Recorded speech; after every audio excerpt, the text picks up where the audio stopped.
నమస్తే. మన ఆధ్యాత్మిక ప్రయాణంలో మనకి కొన్ని చాలా వింతైనటువంటి అనుభవాలు అవుతాయి. ఈ అనుభవాలకి మనం అర్థాలు ఎక్కడ వెతికినా గూడా మనకి దొరకవు. అవెలాంటి అనుభవాలు అంటే, మనకి ఏదో ఒక దివ్య గురువు అనొచ్చు, లేదంటే స్త్రీ అనొచ్చు, లేదంటే ఒక పురుషుడు అనొచ్చు. ఒక దివ్య రూపం ఉన్నవాళ్ళు వాళ్ళు మనకి శక్తి ప్రసరణ అనేది చేయటం. అంటే ఇది మనకి దర్శనాల్లో అవ్వచ్చు, స్వప్నాల్లో అవ్వచ్చు. లేదు అంటే ఆ యోగి మన లోపలికి దూకటం. అంటే ఒక కాంతి లాంటి ఒక యోగి వచ్చి అతను మామూలు రూపంలోనే కనిపించొచ్చు. భౌతిక రూపంలో ఉన్నట్టే కనిపించొచ్చు. మీరు కూడా భౌతిక రూపంలో నిలబడ్డట్టే ఉంటుందక్కడ. అతనొచ్చి మీ లోపలికి దూకుతాడు. ఇలాంటివి అనుభవాలు మనకి ప్రక్రియలో చాలా అవుతాయి. ఈరోజు ఇలాంటి అనుభవాల అర్థాలేంటో నేను వివరిస్తాను.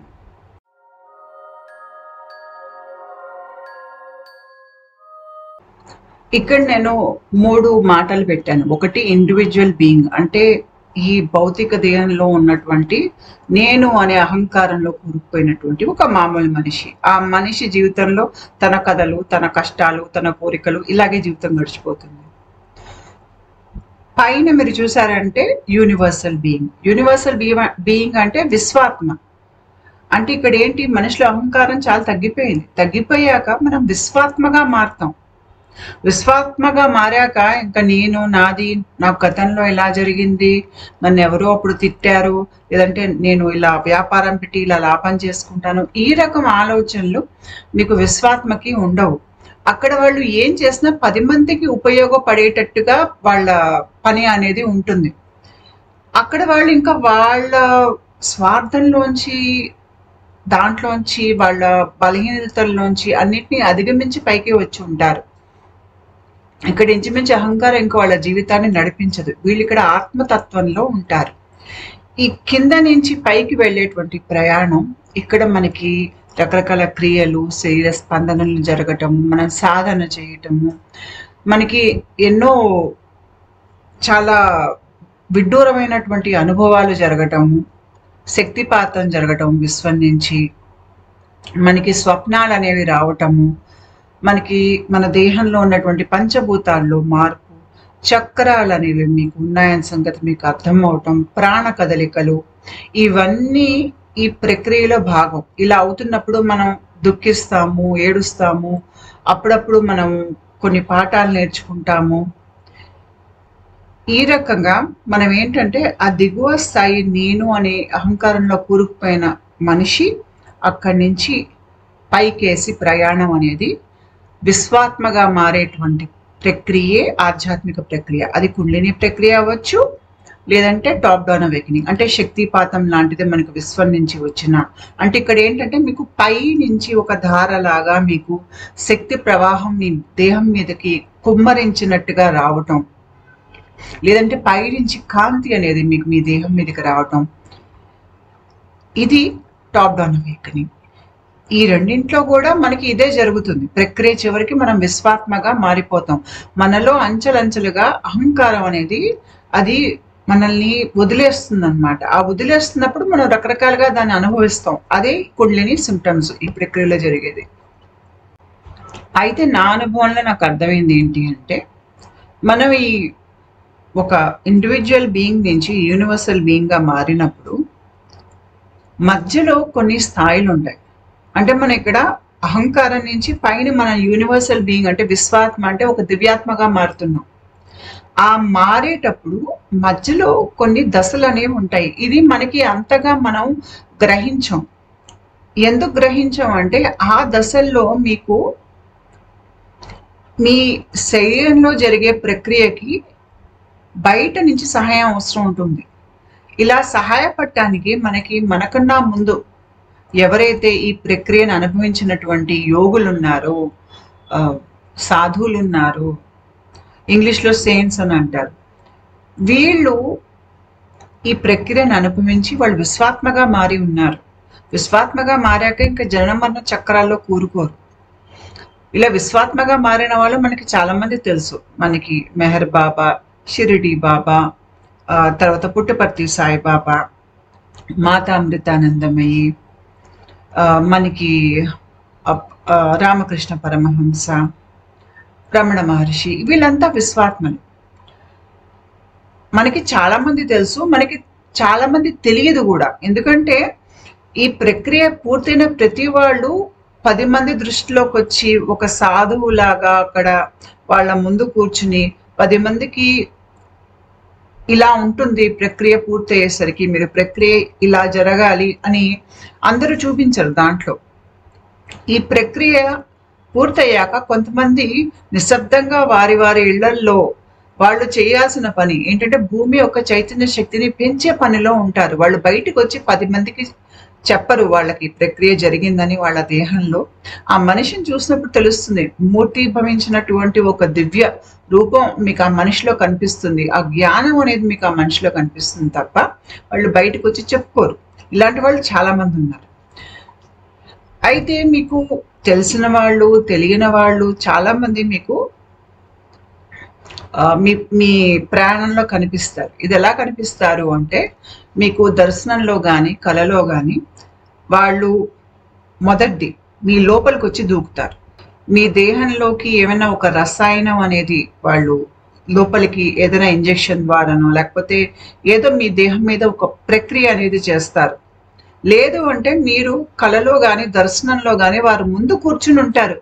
వాళ్ళు అలాగా ఆనంద స్థితుల్లో ఉంటే మీరు కూడా వాళ్ళ ముందు ఆనంద పార్వశ్యులయ్యేలా కూర్చుని ఉంటారు వాళ్ళ ముందు.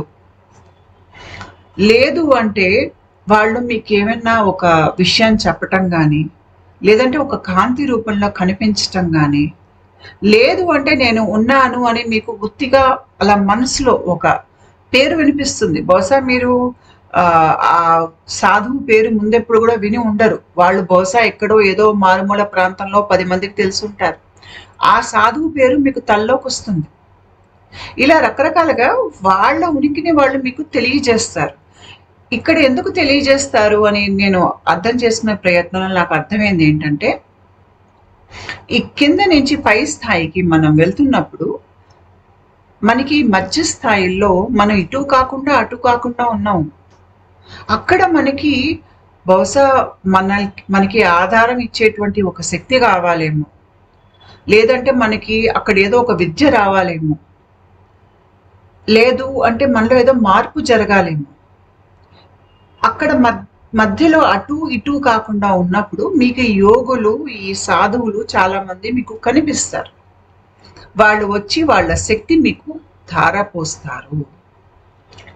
నేను నా అనుభవంలో అనుకోవటం, కింద నుంచి పైకి వెళ్ళేటువంటి ప్రయాణంలో మధ్య స్థితుల్లో మనం ఉన్నప్పుడు, అంటే మన దేహంలో కాంతి చాలా పెరిగినప్పుడు మనం ఇంకా దిగువ అహంకారంలోంచి బయటకు వచ్చేస్తున్నాం.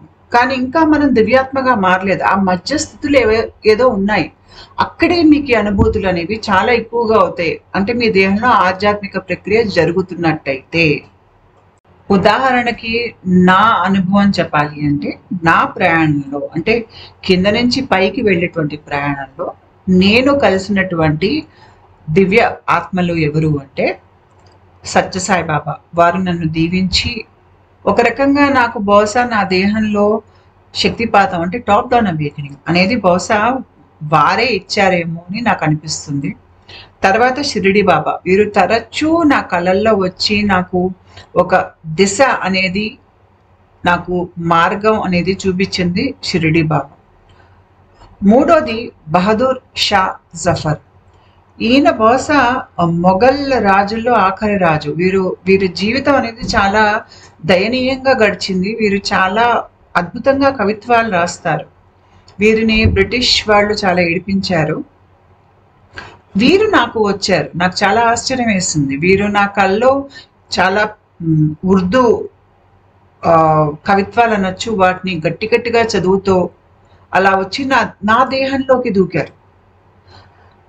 దూకుతున్నప్పుడు నాకు పేరు చెప్పారు, నేను బహదూర్ షా జఫర్ని అని. ఆ తర్వాత నాకు ఎక్కడో విన్న పేరని నేను గూగుల్ చేస్తే నాకు వారి చరిత్ర కనిపించింది. మరి వారి నుంచి నాకేం వచ్చింది అంటే, నేను బహుశా కవిత్వాలు రాస్తాను కాబట్టి ఆ కవిత్వాలు రాయగలిగేటువంటి శక్తి ఇంకా నాలో పెరగటానికి బహుశా వారి శక్తిని ధారపోసారేమో. మరి నేను అలాగే అర్థం చేసుకున్నాను. తర్వాత నాకు కరణీమాత. కరణీమాత పేరు నేను ఎప్పుడు వినలేదు. కానీ నాకు ఆవిడ పేరు నాకు తల్లోకి వచ్చింది, మెరిసింది తల్లో, కరణీమాత అని. అంటే ఆవిడ నన్ను తలుచుకున్నట్టో లేదంటే పిలిచినట్టో. ఈవిడ ఎవరు అంటే రాజస్థాన్లో ఒక గుడి ఉంది, అక్కడ ఎలుకలు చాలా తిరుగుతూ ఉంటాయి. అక్కడ ఆ మందిరం అంతా ఎలుకలే ఉంటాయి. అది కరణీమాత ఒక మందిరం. అది చాలా మనకి వీడియోస్ లో కూడా కనిపిస్తుంది. ఆవిడ నాకు అంత క్రితం తెలియదు, నాకు ముందు పేరే విన్నా తనలో. నేను పేరు విన్నాక గూగుల్ చేసుకున్నాను ఈవిడెవరు అని. తర్వాత రామకృష్ణ పరమహంస. నాకు కలలో వారు నా ముందు కూర్చుని, వారు చాలా ఆనంద స్థితుల్లో ఉన్నారు. నేను కూడా వారి ముందు కూర్చుని నేను కూడా అదే ఆనందాన్ని పొందుతున్నాను.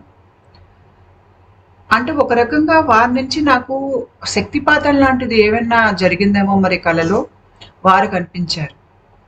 తర్వాత సెయింట్ జర్మేన్ అని యూరోప్ లో ఒకప్పుడు పేరు ప్రఖ్యాతులు ఉన్నటువంటి ఒక యోగి అనుకోవచ్చు.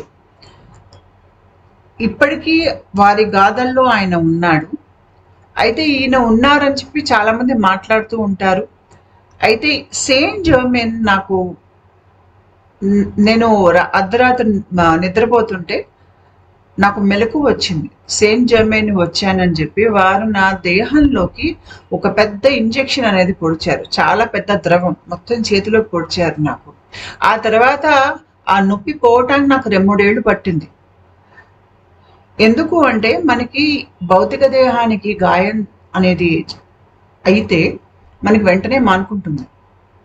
సూక్ష్మ దేహానికి ఏమైనా గాయం జరిగిందనుకోండి, దాంట్లోంచి కోలుకోవడానికి చాలా కాలం పడుతుంది. ఆ నొప్పి నాకు చాలా కాలం ఉంది.